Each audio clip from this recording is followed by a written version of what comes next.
Começa agora o Rede TV News, com Boris Casoy e Amanda Klein. Boa noite. Boa noite. Fernando Segovia é demitido do comando da Polícia Federal. A medida é a primeira decisão tomada por Raul Jungmann como ministro da Segurança. No lugar dele vai ficar Rogério Galoro.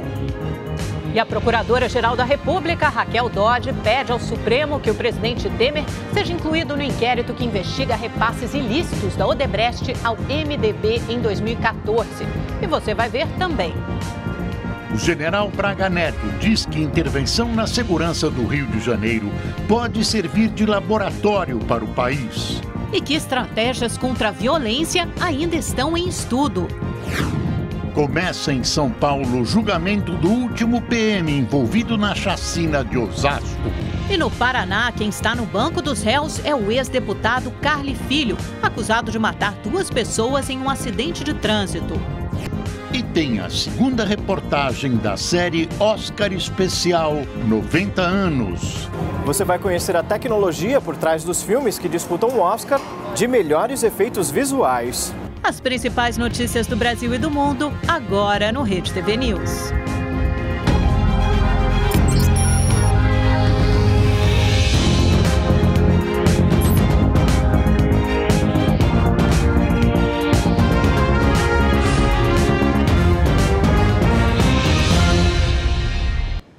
Fernando Segovia não é mais o diretor-geral da Polícia Federal.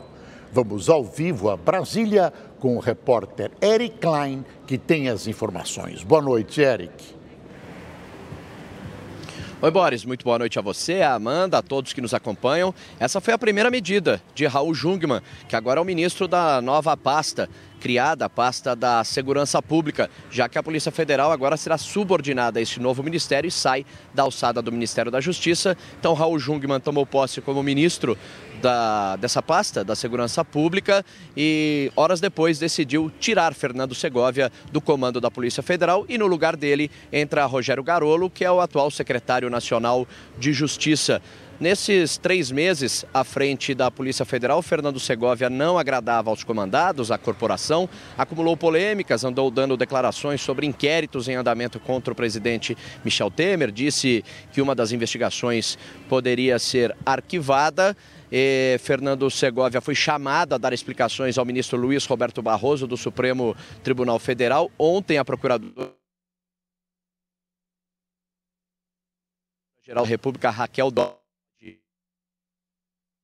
o Supremo que Segovia ele contra o presidente Michel Temer, mas ele nem precisou ser afastado porque Jungmann já tirou ele do cargo. O martelo foi batido agora há pouco e o anúncio oficial dessa saída de Segovia do comando da Polícia Federal e a entrada de Garolo deve ser feito amanhã. E por falar em Raquel Dodge, a Procuradora-Geral da República pediu agora há pouco ao Supremo Tribunal Federal que coloque o presidente Michel Temer num inquérito que apura o pagamento de propina da Odebrecht de 10 milhões de reais. Esse é um inquérito que já está em curso, investiga inclusive o ministro da Casa Civil, Eliseu Padilha, e o ministro da Secretaria-Geral da Presidência, Moreira Franco, e agora Michel Temer também faz parte desse inquérito. O antecessor dela, Rodrigo Janot, disse que Temer não poderia ser investigado a fatos anteriores ao mandato de presidente.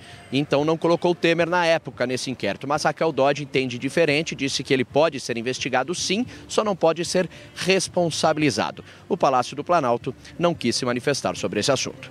Eric Klein, ao vivo de Brasília, para o Rede TV News. Obrigado, Eric.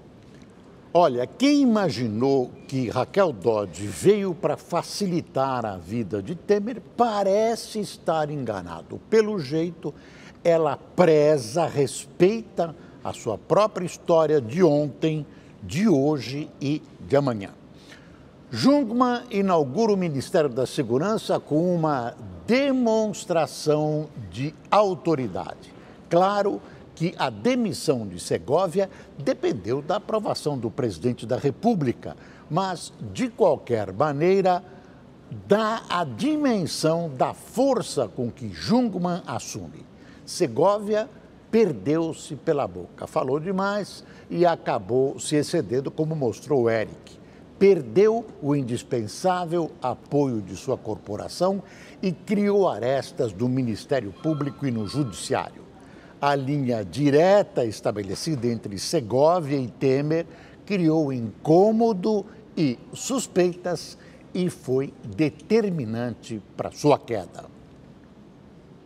O ministro do Supremo Tribunal Federal, Luiz Roberto Barroso, prorrogou por 60 dias o inquérito que investiga se houve pagamento de propina para o presidente Temer, para que o presidente Temer editasse um decreto para o setor de portos. Então, esse é outro inquérito que já está em andamento.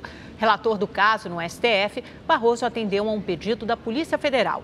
O inquérito foi aberto em setembro do ano passado, com base nas delações de executivos da JBS. A empresa Rodrimar teria sido a beneficiária desse acordo, desse decreto. Tanto Temer quanto a Rodrimar negam qualquer irregularidade.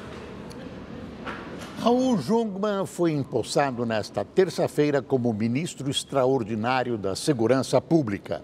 Logo após a cerimônia, o presidente Michel Temer negou que tenha feito qualquer recomendação à nova pasta sobre o andamento da Operação Lava Jato.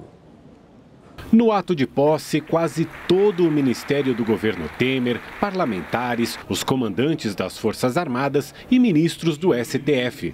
Mas na plateia não havia autoridades estaduais, detentoras de quase 90% dos recursos de segurança pública no país. Raul Jungmann convidou todos os governadores para uma reunião na quinta-feira. O novo ministério vai comandar a Polícia Federal, a Polícia Rodoviária Federal, a Guarda Nacional e a administração dos presídios federais. Segundo Jungmann, os objetivos são integrar as diferentes políticas e polícias dos estados, combater o crime organizado, dar atenção às populações mais vulneráveis ao crime, valorizar os profissionais e propor leis para modernizar o setor. Existem aqueles que propõem combater o crime através da barbárie. O Estado e a sociedade não podem se equiparar ao crime organizado. Não pode, sob pena de a ele se igualar. No discurso, Jungmann não mencionou o combate à corrupção, o que incomodou delegados da Polícia Federal. Eles receiam que priorizar as ações contra o tráfico de drogas e armas seja um modo disfarçado de tirar recursos da Lava Jato. Questionado se havia alguma recomendação para a Lava Jato no novo ministério, o presidente Temer negou. Não volte nesse assunto, porque isso daí vem sendo tranquilamente levado adiante. Não há um movimento sequer com vistas à interrupção. Aliás, vamos registrar um fato. Segurança pública é combater a criminalidade. Que tipo de criminalidade? Aquela, digamos, mais, se podemos dizer assim, evidenciada, tráfico de drogas, a bandidagem geral e, evidentemente, a corrupção. Esta é a função do Ministério da Segurança Pública. Temer deixou aberta a possibilidade de a União promover ações de segurança em outros estados, além da intervenção federal no Rio de Janeiro. O Ministério da Segurança Pública vai cuidar dessas questões. Eu chamei e convidei os senhores governadores de estado para, juntamente com o Raul Jungmann, nós fazermos uma reunião logo agora na quinta-feira. Nós vamos começar a tratar dessa questão dos estados. E aí, pontualmente, vamos verificando caso a caso. Sobre a intervenção no Rio, o comandante do Exército, general Eduardo Vilas Boas, defendeu a realização de uma campanha para obter o apoio da população, solicitou verbas e pediu o suporte da Justiça e do Ministério Público, e não descartou a ocorrência de conflitos e mortes. Esse risco sempre existe, por isso são tomadas medidas muito estreitas, no que a gente estabelece e chama de regras de engajamento. Cada militar sabe exatamente como deve se portar em situações eventuais para evitar exatamente atingir a população. Raul Jungmann é hábil, mas não terá tempo suficiente para colher resultados palpáveis da ação do novo ministério. Se ele conseguir fazer da pasta um centro de coordenação contra a criminalidade e violência, já terá cumprido sua missão. Vai precisar motivar governadores estaduais e o Congresso já em tempo de eleições. O grande problema é que o país não tem um plano estratégico de segurança. E nossas desequipadas e mal pagas polícias são divididas e brigam entre si. Os presídios são verdadeiras masmorras e a legislação hoje é inadequada. Isso não se conserta do dia para a noite. E aconteceu o que se previa. Outros estados agora querem também a intervenção na segurança. Vai faltar tropa e principalmente dinheiro. Hora de conversar com o nosso comentarista, Reinaldo Azevedo. Oi, Reinaldo, boa noite. Reinaldo, você disse que a Procuradora-Geral da República, dona Raquel Dodge, atravessou o samba pelo segundo dia seguido. Por quê, Reinaldo? Boa noite, Amanda. Bem, vamos começar pela estupidez do dia, né? A doutora Raquel Dodge pediu a inclusão do presidente Michel Temer num inquérito que corre no Supremo que investiga se em 2014 a Odebrecht num jantar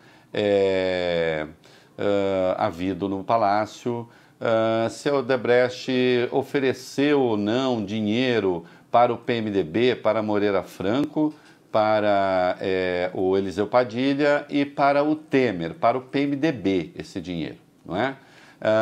Isso está sendo investigado. Muito bem. Isso aconteceu em 2014. O Temer não era presidente da República.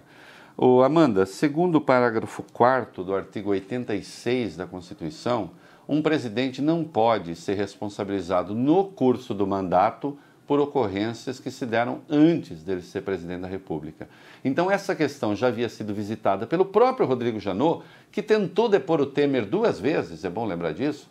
Rodrigo Janot tentou depor o Temer 2 vezes, numa conspirata clara, hoje admitida, né? Tanto é que a doutora Raquel Dodge, ela própria, suspendeu as delações, né, da turma da JBS, tão evidente era. Então o próprio Rodrigo Janot, que conspirou abertamente contra o Temer, disse o óbvio: não, a Constituição impede que o presidente seja investigado.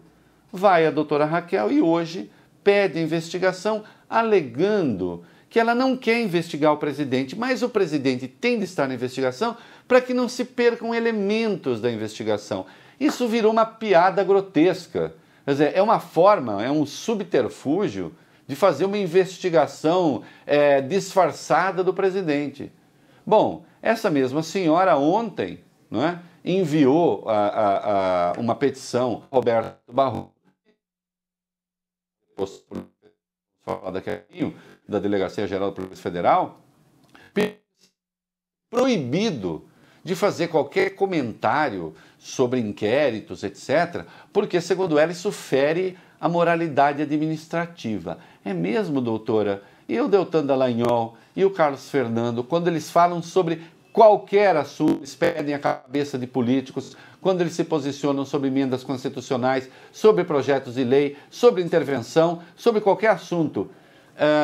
Como é que é o delegado da polícia, o Segovia, né, o ex-delegado-geral, ele teria atravessado o samba ao dizer que não havia provas contra Temer no inquérito. Primeiro, não há.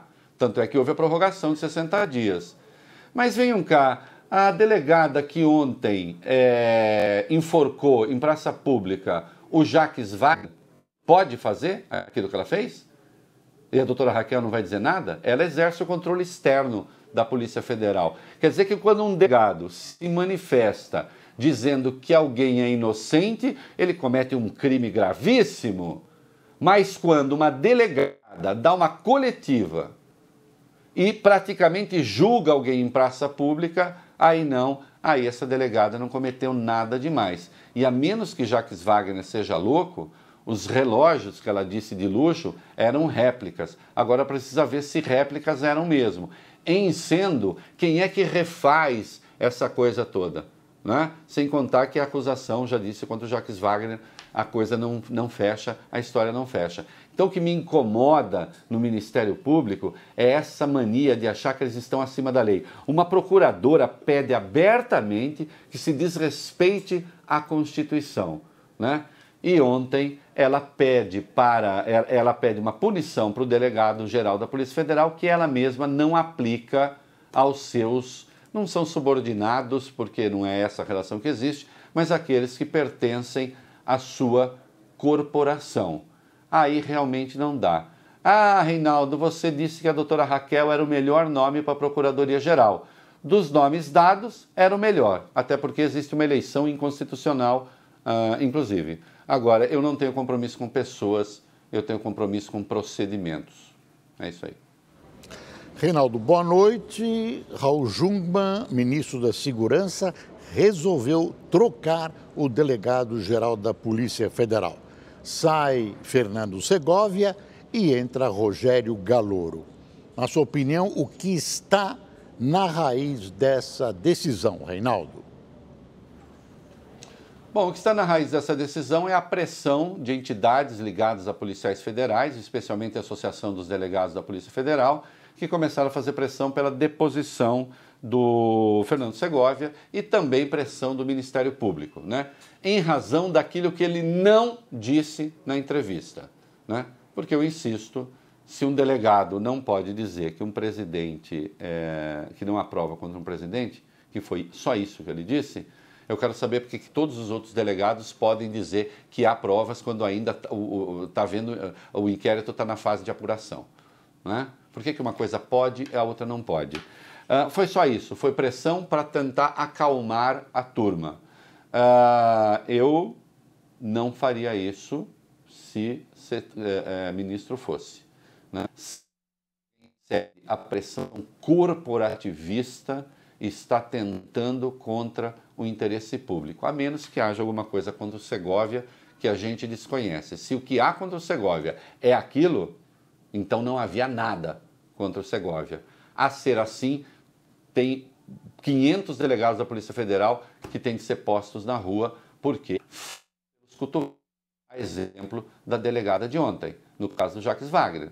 Então, acho que o Jungmann fez muito mal em, logo no primeiro dia, fazer essa demissão, um dia depois da procuradora Raquel Dodge ter enviado aquele documento ao STF, né?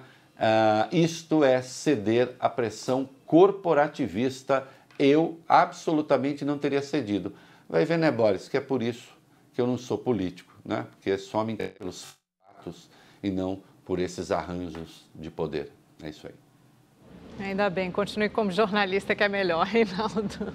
Obrigada, boa noite, até amanhã. O interventor federal na Segurança Pública do Rio de Janeiro afirmou hoje que as operações no estado são um laboratório para o Brasil e disse não prever ocupações permanentes em comunidades. Na primeira coletiva dos integrantes do Gabinete da Intervenção Federal no estado, nenhuma medida concreta foi apresentada. O interventor general Walter Souza Braga Neto afirmou que as estratégias contra a violência ainda estão em fase de estudo. Nossa missão é recuperar a capacidade operativa dos órgãos de segurança pública e baixar os índices de criminalidade aqui no estado do Rio, não só na cidade. Para isso, o general citou ser fundamental a valorização das polícias e o fortalecimento do setor de inteligência.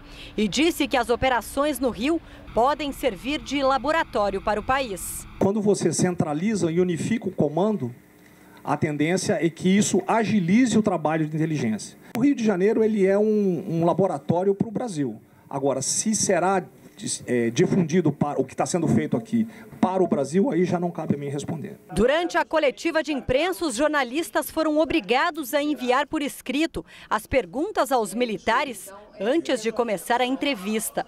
Muitas questões não foram respondidas. Na coletiva foi dito que durante o período da intervenção não existe um planejamento de ocupação permanente de favelas. As operações vão acontecer de forma pontual e por tempo determinado. O general Braga Neto não soube informar quanto será gasto para financiar as operações. O novo secretário de Segurança Pública garantiu a continuidade das unidades de polícia pacificadora.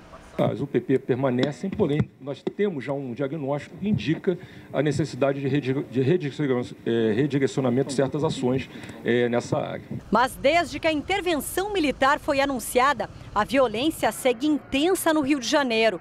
De acordo com o aplicativo Fogo Cruzado, que monitora confrontos por arma de fogo, nos últimos 3 dias, 6 pessoas ficaram feridas e 9 morreram após serem baleadas na região metropolitana.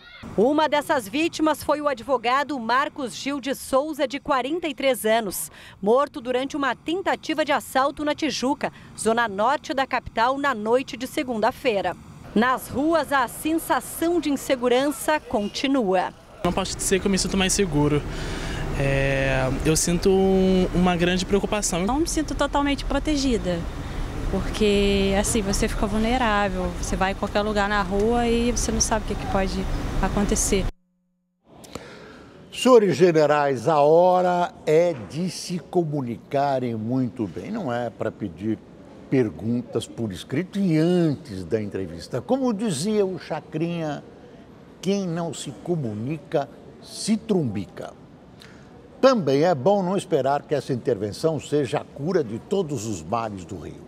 É apenas uma emergência. O que se espera agora é um planejamento mínimo de trabalho e organização e verbas para o general Braga conseguir executar o seu trabalho. O ex-presidente Fernando Henrique Cardoso questionou a intervenção no Rio de Janeiro e a indicação de um militar para a pasta da Defesa. A análise sobre o governo Temer foi feita durante um evento do jornal O Estado de São Paulo, que debateu o futuro do país.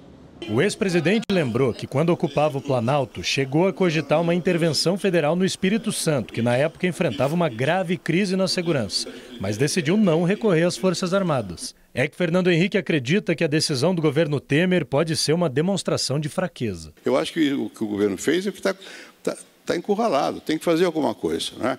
Sobretudo quando os governos não são fortes, eles apelam muito para militar.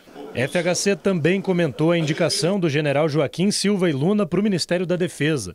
Ele é o primeiro militar na pasta desde que ela foi criada, em 1999. No passado, colocar um civil no Ministério da Defesa era um símbolo de que o poder civil prevalece. Eu acho que hoje isso já não tem o mesmo significado que teve naquela época.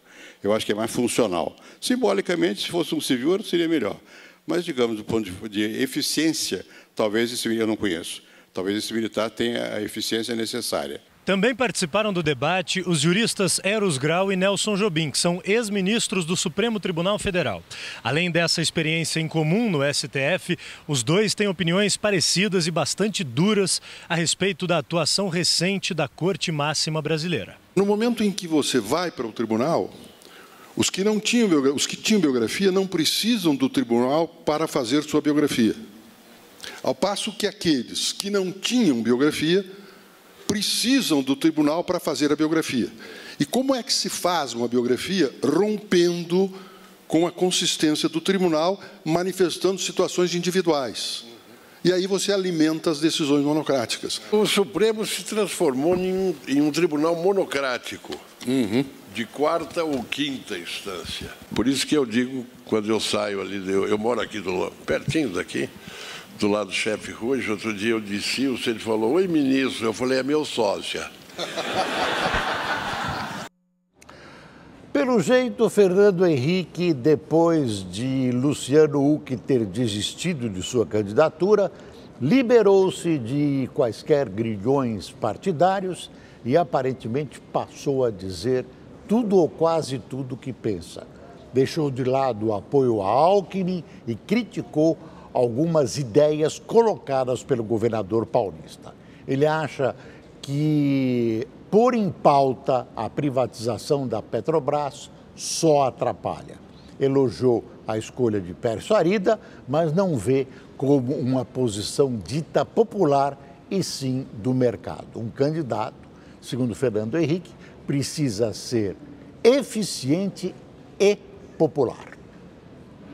O Superior Tribunal de Justiça marcou para esta quinta-feira o julgamento de um habeas corpus do ex-presidente Lula. Trata-se de um habeas corpus preventivo da defesa para tentar impedir que o ex-presidente seja preso, tão logo sejam esgotados todos os recursos. Lula foi condenado em segunda instância, no caso do triplex do Guarujá, a 12 anos e 1 mês de prisão por lavagem de dinheiro e corrupção passiva. O habeas corpus será analisado por um colegiado, a 5ª turma do STJ. É bom lembrar que ainda, além desse, há um outro julgamento pendente de habeas corpus no Supremo Tribunal Federal. Cabe à presidente Carmen Lúcia marcar a data desse julgamento e ela não está marcando. Será que está relutando? Eu não sei. Essa é a desesperada defesa tentando evitar a prisão do ex-presidente que, para muitos observadores, vai se aproximando. O Conselho de Ética da Câmara dos Deputados abriu processo disciplinar contra 4 deputados. 3 deles estão presos. Os processos abertos no Conselho de Ética têm prazo de 3 meses para serem finalizados e podem levar à cassação de mandato dos deputados. 3 parlamentares que vão responder por quebra de decoro parlamentar já foram condenados pela Justiça e estão presos. São eles Celso Jacob, do PMDB do Rio de Janeiro, que cumpre pena desde junho do ano passado. Paulo Maluf, do PP de São Paulo, preso desde dezembro de 2017, e João Rodrigues, do PSD de Santa Catarina, detido no início do mês. Dos 3, apenas Maluf foi afastado do cargo por ordem judicial. Os outros 2 permanecem na lista de deputados em exercício até que a Câmara tome uma decisão. O deputado Lúcio Vieira Lima também responderá a processo disciplinar. PSOL e Rede pediram a cassação do PMDBista depois que surgiram indícios do envolvimento dele com os 51 milhões de reais localizados num apartamento em Salvador. O imóvel estava sob responsabilidade do irmão dele, o ex-ministro Gedel Vieira Lima. Nós vamos pedir celeridade na condução do processo, na oitiva das testemunhas e que se abra o processo. Com os processos abertos, o Conselho de Ética sorteou 3 deputados para cada caso. Entre esses nomes, o presidente do colegiado vai escolher um relator para cada processo. A partir daí, os relatores darão parecer pela continuidade ou não das investigações. Se o Conselho de Ética aprovar um pedido de cassação, o caso vai ao plenário, que tem a palavra final sobre perda dos mandatos. Eu vou conversar com todos os 12 nomes sorteados para ver aqueles que poderiam melhor desincumbir o processo no sentido de celeridade, disponibilidade e imparcialidade. Em sua primeira audiência, depois de ter sido transferido para Curitiba, o ex-governador do Rio, Sérgio Cabral, preferiu ficar em silêncio. Por videoconferência com o juiz Marcelo Bretas, ele alegou estar com o direito de defesa prejudicado por ainda não ter encontrado com o advogado pessoalmente desde que foi transferido para o Paraná. Já o delator Carlos Miranda, acusado de ser o operador financeiro do esquema criminoso do ex-governador, disse em depoimento que Cabral ficou assustado quando o Ministério Público Federal determinou a devolução de 300 milhões de reais que estavam em contas no exterior. O ex-governador do Rio foi denunciado 24 vezes e condenado em 4 processos. As penas somadas chegam a 87 anos de prisão. Eu acho que ele não vai conseguir cumprir a pena integralmente. Pelo menos não nessa vida. As contas do governo central fecharam janeiro com o maior caixa para o mês desde o início da série histórica, que começou há 22 anos. A arrecadação com impostos e contribuições superou as despesas em 31 bilhões de reais. Além da recuperação econômica, o novo refis e o crescimento dos royalties do petróleo também ajudaram na melhora do superávit primário. O ex-deputado Carli Filho, acusado de matar 2 jovens em um acidente de trânsito em 2009, foi a júri popular no Paraná. O júri popular começou pouco depois da 1 da tarde. O ex-deputado entrou por uma porta lateral. As 2 famílias se reencontraram emocionadas do lado de fora. A acusação quer pena máxima. Em agosto de 2009, o carro de Luiz Fernando Ribas Carli Filho praticamente decolou e caiu em cima do veículo em que estavam Gilmar Rafael Yared, de 26 anos, e Carlos Murilo de Almeida, de 20. Os dois morreram na hora. O então parlamentar ficou gravemente ferido na cabeça e ficou internado por 1 mês. Os laudos apontaram que o automóvel de Carli Filho estava entre 160 e 170 km por hora. Câmeras de um restaurante comprovaram que ele bebeu antes de dirigir e estava com a habilitação cassada com 130 pontos e 30 multas, sendo 23 por excesso de velocidade.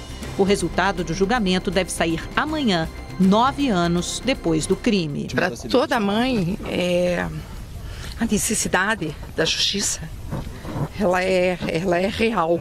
Ela tem que ser presente para toda mãe, para toda família que enterra um filho. O Corpo de Bombeiros suspendeu as buscas pelo menino de 11 anos que desapareceu após cair em um córrego na zona leste de São Paulo. A procura, que já dura mais de 24 horas, será retomada amanhã.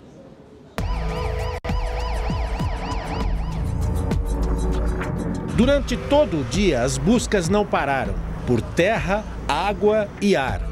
Homens do Corpo de Bombeiros se dividiram pelo córrego Rincão, o rio Aricanduva e Tietê, à procura de Matheus Henrique da Silva, de 11 anos.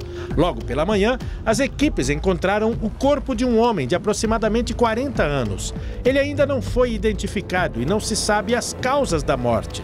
Já o garoto não foi localizado. O local é muito extenso, muito detalhado, muito ponto de enrosco, muito ponto onde pode estar realmente, se a gente encontrar um corpo realmente de uma maneira submersa, essa daí é a maior dificuldade. A família de Matheus mora aqui há mais ou menos 5 meses, naquele conjunto habitacional. Ontem à tarde ele não foi à aula, ficou no conjunto jogando bola com os amigos. Aí a bola caiu no córrego. Essa bola aqui, ó. Ele e os amigos tentaram resgatá-la, mas ele acabou escorregando e caiu na água. Ele foi buscar a bola, aí eu falei pra ele não ir, ele foi e escorregou ali e caiu. O moleque veio gritando, aí eles falaram, calma, calma, calma, e ele desesperado, com a mão pro alto. Aí quando chegou ali perto do piscinão, já não conseguiram ver ele mais. Moradores da região dizem que o local é muito perigoso e que não tem nenhum tipo de proteção, o que poderia evitar acidentes. A prefeitura não toma um jeito de dar uma fechada, tentar dar uma amenizada nesse perigo. De repente, quando em Itaquera começa a chover, de repente vem uma onda. E esses meninos ficam brincando. Em nota, a prefeitura afirmou que não chovia no momento em que o menino caiu e que não havia chamados por zeladoria na região. Bom, desde abril do ano passado não chovia tanto em São Paulo, mas mesmo com o temporal de ontem, o mês de fevereiro ainda é um dos mais secos em 57 anos. Olha que coisa, hein, Lucamac? Parece que quando chove, também chove tudo de uma vez, concentra num dia e aí acontecem essas histórias trágicas como desse menino de 11 anos, né? Perdido, provavelmente levado por esse córrego. Boa noite. Boa noite. Oi, Boris. Oi, boa noite, Boa Lu. noite, uma ótima noite para você que nos assiste. A chuvarada de ontem foi volumosa, a gente tem imagens dela, ela causou transtorno para os paulistanos nos 4 pontos da cidade. Com ela, São Paulo registra 102 milímetros de chuva em fevereiro. É pouco, 57% abaixo da média esperada, que é de 236 milímetros. A gente sabe que fevereiro termina amanhã e há previsão de mais pancadas de chuva para São Paulo, como a gente vai ver agora. Olha só, o mapa do tempo de amanhã é bem parecido com o de hoje. Nada de chuva aqui no Sudeste, né? Nada de chuva em parte do Norte, Nordeste de Minas e em boa parte do território capixaba. No mais, chove sim, inclusive em São Paulo e no litoral norte paulista. A chuva vai apertar mais uma vez. Vamos dar uma olhadinha agora no sul, olha só. Nada de chuva no centro-oeste e sul do Rio Grande do Sul. No mais, ocorrem pancadas de chuva em pontos isolados, principalmente na parte da tarde. No centro-oeste do país, o tempo segue instável, com pancadas de chuva a qualquer hora do dia nos 3 estados. E pode chover forte por lá. No Nordeste, as pancadas de chuva também vão ser isoladas, mais na parte da tarde, principalmente aqui no centro-norte da região. Lá no litoral, naquela parte mais escura, vai chover desde cedo. E no mais é o sol que vai predominar. E no norte do país, mais do mesmo. chove em todos os estados por conta do tempo abafado. A chuva cai geralmente na parte da tarde. Agora a gente dá uma olhadinha nos termômetros. O dia vai começar com 20 graus em Campo Grande e também, olha aqui, em Florianópolis. À tarde, enquanto os termômetros não vão passar dos 28 graus em São Paulo, aqui em Palmas e também em Cuiabá, a máxima vai ser de 34 graus. Vamos chamar o temporino? Vamos? Onde será que está o temporino? O temporino está voando, se despedindo de fevereiro, que termina amanhã com chuva acima da média em várias partes do país. E as águas de março não vão decepcionar, não. Lembrando que o outono começa agora, no dia 20, né? Agora não, tem mais um tempinho, dia 20, próximo dia 20. E até lá as temperaturas vão ficar mais amenas. Bem, eu me despeço por aqui, mas antes de eu ir embora, vou te levar até o hemisfério norte, onde a onda de frio já deixou 2 pessoas mortas na Romênia. Várias estradas romenas ficaram assim. Uma delas, que dá acesso à capital Bucareste, permaneceu fechada. Dezenas de voos também foram cancelados no país. As aulas foram suspensas em várias cidades de países como Croácia, Alemanha, Bósnia, Montenegro e Itália. A frente fria que veio da Sibéria é batizada de Besta do Leste e deve trazer mais frio para os próximos dias. As temperaturas passaram dos 30 graus negativos. Na Papua Nova Guiné, pelo menos 31 pessoas morreram e 300 ficaram feridas depois que vários terremotos, um deles de 7,5 graus de magnitude, atingiram o país. Por causa do fenômeno, avalanches isolaram alguns vilarejos. Segundo o governo, o número de mortos e feridos pode aumentar.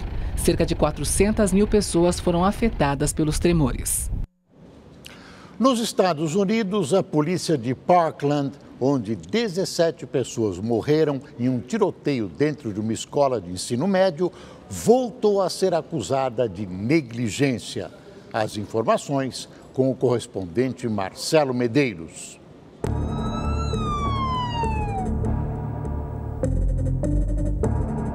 O documento mostra detalhes de 39 ocorrências relacionadas a Nicholas Cruz. Ao todo, o Departamento de Polícia de Broward, na Flórida, recebeu 45 denúncias sobre o atirador ou sua família nos últimos 10 anos. Há casos de violência doméstica e abuso de idosos. A maioria não resultou em nenhuma advertência. A polícia também teria sido avisada que o jovem pretendia atirar em uma escola.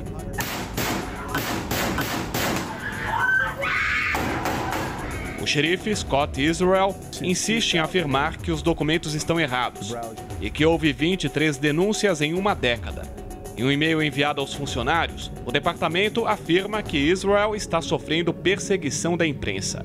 Só que tanto os sobreviventes do tiroteio quanto os deputados do estado querem que o xerife seja suspenso por negligência e incompetência. Já em Washington, são as possíveis falhas do FBI sobre o tiroteio que podem estar na mira de uma investigação. A agência americana recebeu pelo menos 2 alertas de que Nicholas Cruz pretendia atacar uma escola, mas não levou as denúncias adiante. O presidente da Câmara, Paul Ryan, quer que o Congresso investigue o caso. Ele afirmou que todas as falhas que levaram ao massacre precisam ser tratadas. Nós acreditamos que existem brechas em nosso sistema de checagem de antecedentes. Precisamos também colocar em prática uma reforma radical em nosso sistema de saúde mental. Marcelo Medeiros, de Nova York, para o Rede TV News. Em Jerusalém, o governo suspendeu o início da cobrança de impostos na Igreja do Santo Sepulcro, mas o local ficou fechado pelo 3º dia seguido. Há pelo menos 25 anos, peregrinos e turistas de todo o mundo não encontravam as portas do santuário fechadas, onde, segundo a tradição cristã, Jesus Cristo foi sepultado.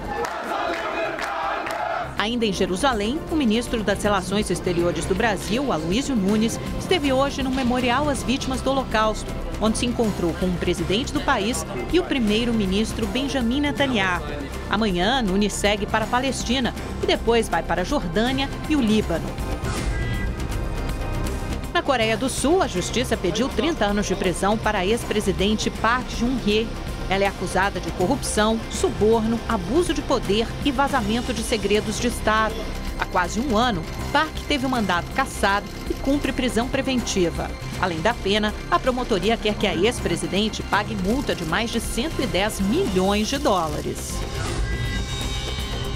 A agência de notícias Reuters divulgou hoje uma imagem do que seria o passaporte brasileiro do ditador da Coreia do Norte, Kim Jong-un. Segundo a agência, tanto o líder norte-coreano como seu pai, Kim Jong-il, usaram passaportes brasileiros obtidos de maneira fraudulenta para pedir vistos em países do Ocidente na década de 90. O documento com a foto de Kim Jong-un mostra que ele foi emitido em 1996 com o nome de Joseph Kwak, com nascimento em São Paulo em 1º de fevereiro de 1983. Na Alemanha, a justiça autorizou as cidades a restringirem carros movidos a diesel com alto índice de poluição. A medida pode afetar pelo menos 2 milhões de veículos e obrigar fabricantes a realizarem mudanças. Bom, hora do esporte. O atacante Neymar corre o risco de ficar longe dos gramados até maio. Silvio Luiz, boa noite. Boa noite, salvo das águas. Qual é o prejuízo do PSG? Então vamos ver isso somente no dia 9, quando o Real Madrid for jogar em Paris. Aí é que nós vamos ver o tamanho do nabo. Porque ele foi contratado exatamente para ganhar a Champions League, mas nem a botinha especial dele resolveu o problema. O Luciano Júnior tem mais informações do Neymar. Vamos lá, Luciano. Na página do PSG, um comunicado que apenas relata o resultado dos exames. Entorse no tornozelo e fratura no 5º metatarso do pé direito. O jornal Le Parisien procurou, através de ilustrações, explicar as possibilidades de recuperação. E perguntou: Neymar, 1 mês de ausência? Hoje foi dia do PSG se pronunciar. Teve a entrevista coletiva do treinador. Mas quem esperava respostas efetivas sobre a recuperação de Neymar acabou se decepcionando. E vamos esperar como evoluciona estes dias. Vamos esperar como isso vai evoluir esses dias. O jogador está com muita vontade de jogar. A decisão acontecerá de acordo com a evolução da recuperação da lesão e até que ponto ela poderá impedir que ele esteja 100% para estar no jogo. 100%. A fisioterapeuta brasileira Cristiane Moreiras atende atletas em Paris há 10 anos e já recebeu casos semelhantes ao de Neymar. Para ela, essa é uma fissura comum em jogadores e, por mais simples que ela seja, a recuperação não é tão rápida. Se a gente fala do caso de Neymar, que ele teve uma equimose, que ele teve um inchaço, a gente vai falar de 3 a 6 semanas de recuperação no mínimo. Então ele não joga contra o Real Madrid. Semana que vem é o jogo. Não.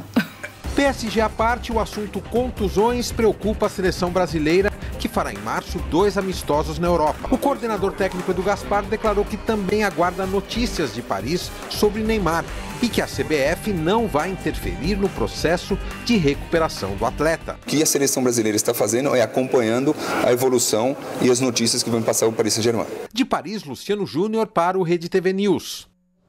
Libertadores, fase de grupo rolando. Na Argentina, no Uruguai, no Francini, o Grêmio defende o título contra o Defensor. E na Argentina, o Racing recebe o Cruzeiro. E agora, me diga uma coisa, a fase de grupos está batendo recorde. Começou a busca pela joia mais cobiçada da América, a Copa Libertadores. Dos 32 participantes, 16 equipes campeãs, um recorde do torneio. Os clubes brasileiros têm 18 títulos na Libertadores e neste ano 7 campeões estão na disputa, que é dura, complicada, dramática, que tem muito sofrimento no meio do caminho, mas que para a maioria dos jogadores é mágica. É algo mágico, né? Jogar Libertadores. É gente que cresceu vendo futebol, amando o futebol, sempre imagina situações como essa, né? De poder disputar uma Libertadores. O Corinthians já está na Colômbia. Amanhã tem a estreia contra o Milionários. É uma torcida que empurra, então é um jogo complicado, estilo Libertadores. Fora de casa, o Palmeiras vai pressionado para o duelo contra o Júnior Barranquilla. O Verdão vem de uma derrota amarga no final de semana. Tem momentos que só 100% de vontade não vão adiantar, né? Você tem que ir além, você tem que se esgotar realmente, tem que colocar para fora tudo aquilo e mais um pouco. E talvez sim tenha faltado um pouco disso, né? E mais uma vez, o Palmeiras é um time caro. Em 2017, não deu certo. O episódio da briga envolvendo o volante Felipe Melo no jogo contra o Peñarol e a eliminação estragaram tudo. Já o Santos pega o Real Garcilaso, lá no Peru, também na quinta-feira. O grupo 6 tem ainda o Estudiantes e o Nacional do Uruguai. O grupo mais tranquilo é o do Grêmio, que tem Cerro Porteño, Defensor e Mônagas. O da Morte tem Cruzeiro, Vasco, Racing e Universidade de Chile. Outro grupo complicado é o do Flamengo, que tem River Plate, Emelec e Santa Fé. A sorte está lançada, porque na América do Sul, todo mundo só pensa nela. A Chapecoense conquistou o prêmio Laureus do melhor momento desportivo do ano. A equipe brasileira foi premiada pela sua inspiradora reconstrução depois do trágico acidente do avião em 2016. O tenista Roger Federer levou 2 troféus e foi o destaque do evento. O suíço se tornou o atleta mais condecorado da história, com 6 premiações. E aqui em São Paulo está rolando a maior feira de esportes no mundo, Max Arena. Quem está lá? O nosso companheiro Igor Duarte. Boa noite. Está movimentada a coisa. Ô, malandro, como é que está a situação? Grande Silvio Luiz, muito boa noite a você, a todos que acompanham aqui o Rede TV News. Olha, as pessoas estão começando a chegar, vão chegando aos poucos. Max Arena, um espaço com aproximadamente 6.000 metros quadrados, são vários ambientes e esse que eu vou mostrar é um deles, é uma lan house com capacidade para aproximadamente 120 computadores. Aqui o jogador pode chegar a jogar jogos de RPG, de ação. E aqui atrás o cinegrafista Luiz Nogueira mostra pra gente, tem um telão. Neste telão são transmitidos os jogos de jogadores profissionais que ficam posicionados em cabines, 2 cabines que a gente está vendo com 5 computadores cada. E olha só, é muito legal porque tem narrador, tem comentarista e um dos narradores está aqui, é o Murilo Show. Além desses jogos também tem o jogo Escape. Explica para quem está em casa o que é isso. Tem o Emotion Escape, é uma novidade vindo aqui para o Templo de Esportes, a Arena Max. Promete uma experiência, uma vivência inovadora para a galera que jogava jogos de escape no celular e tal. Tem que vir, tem que curtir, porque é uma experiência assim de tirar o fôlego, cenários realistas, é bem bacana. Muito legal, então, Max Escape fica aqui na Rua da Moca, número 1601, São Paulo. Igor Duarte, para o Rede TV News é com você, Silvio. Valeu. Obrigado, isso é coisa de maluco isso aí. Até amanhã. Até amanhã, Silvio. Até amanhã, Silvio. Aposentados e pensionistas têm até amanhã para comprovar que estão mesmo vivos ao INSS. Quem perder o prazo terá o pagamento do benefício suspenso. O dia foi movimentado nesta agência de Belo Horizonte, ao saber que terminaria amanhã o prazo para provar que está viva. A dona Marilene veio correndo ao banco para fazer a comprovação. De repente eu lembrei que era 28 de fevereiro, então tinha que vir rápido. Tanto é que cheguei de viagem, vim rápido fazer a prova de vida. A aposentada estava entre os 3.200.000 segurados do INSS, que até o início do mês ainda não tinham feito a prova de vida nas agências onde recebem o benefício. Se a comprovação não for feita até esta quarta-feira, o pagamento pode ser suspenso imediatamente. Foi o que aconteceu com o presidente Michel Temer, que não recebia desde setembro do ano passado sua aposentadoria de R$ 25 mil da Previdência do Estado de São Paulo. Ele deveria ter feito o recadastramento no mês do seu aniversário, mas só regularizou a situação na semana passada. Vai possibilitar a gente ter uma segurança para tá pagando o benefício para quem realmente é de direito, né? Então, a gente vai evitar pagamentos indevidos de benefício e fraude.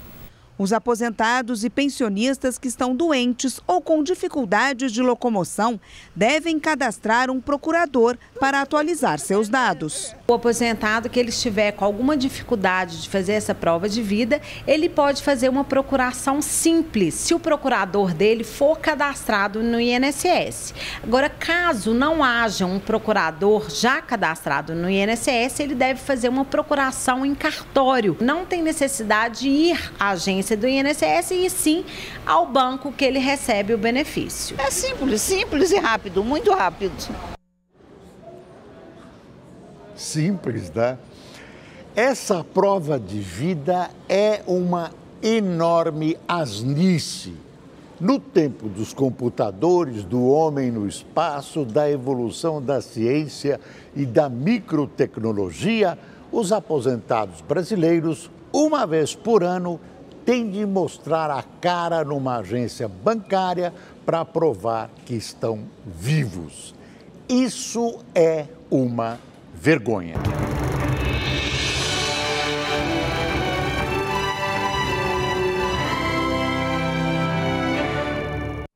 A reportagem de hoje da série especial sobre o Oscar destaca os 5 filmes que melhor usaram a tecnologia na produção de efeitos visuais. Não.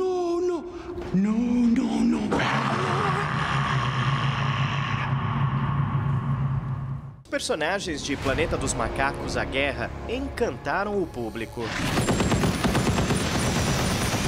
Quem assistiu Kong, a Ilha da Caveira, também viu de perto a fúria do gorila mais famoso do cinema.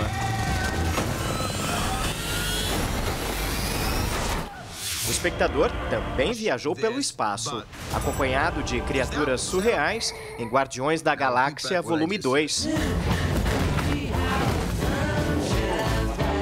E testemunhou mais uma batalha nas estrelas em Star Wars: Os Últimos Jedi.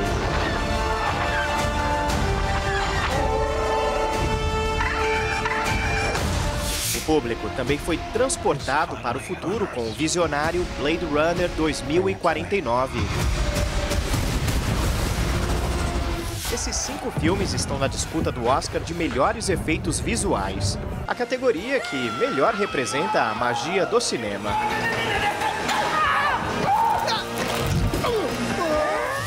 Os efeitos visuais foram usados pela primeira vez no cinema há mais de 100 anos, quando o cineasta francês Georges Méliès produziu o filme Viagem à Lua, clássico de 1902. O pai dos efeitos visuais inventou um truque básico de edição de imagem.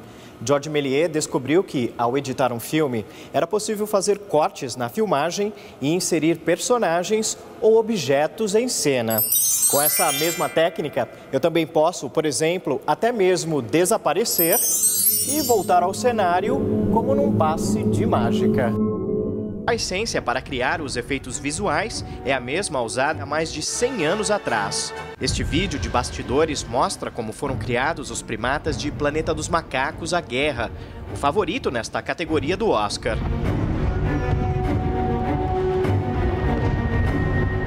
O time de efeitos visuais usou uma técnica chamada motion capture para criar os macacos. O elenco usou roupas com sensores e câmeras acopladas à cabeça para terem os movimentos corporais e as expressões faciais gravadas. Depois, programas de computação gráfica substituíram as imagens dos atores com as dos primatas. Este vídeo compara a filmagem de uma cena original com a sequência finalizada que foi mostrada nas telonas.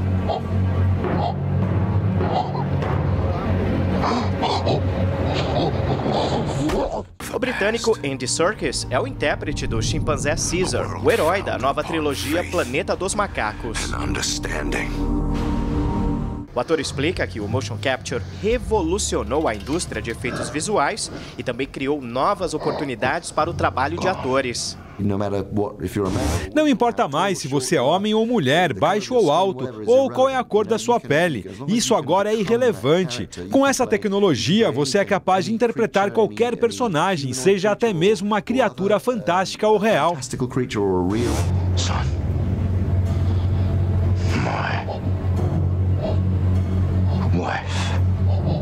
Pioneiro no uso da tecnologia, Serkis deu vida a Gollum, na franquia de O Senhor dos Anéis, lançada em 2001.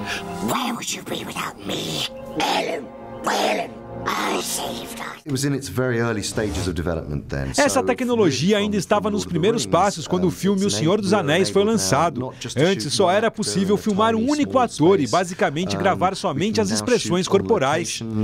Amanhã tem mais. O Rede TV News fica por aqui. Uma ótima noite para você. Boa noite.